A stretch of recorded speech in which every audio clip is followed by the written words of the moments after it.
Guessing room বানাইছি Germany guessing room এটারে কয় বাঙালিরা গেসিং রুম বানায় জার্মানি গেসিং রুম এটারে অটো গেসিং রুম এটারে সাইডে আইসে কেবিনের ভিতরে আবার এর ভিতরে চুলে খানা ফাঁক শাক করমু খানা বানাইতে হইব দুলা বলো আইব বাতাসে এটা বেড়া দিতাম না আমরা একটা সামনে একটা বেড়াতে দিলি সর্ব এই যে আমরা প্রবাসের কেসিং রুম এটারে কয় এই যে সাইড একটা শেষ এটাও শেষ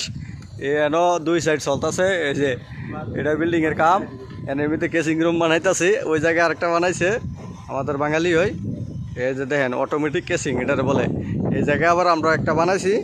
পাক শাক করার লাগে বিরিয়ানি টিরানি খাওয়ান পড়বো তো মাঝে মাঝে শুক্রবারে বিরিয়ানি টিরানি খাইতে হইব এটা কেসিং রুম বানাই লাইলাম 4 জনে মিললে এটার বানাইছি জানটা শেষ রোজারে থেকে কেসিং রুমটা বানাইতেছি আবার গোসল করে ফাঁক শাক করতে হইব কত জ্বালা যন্ত্রণা।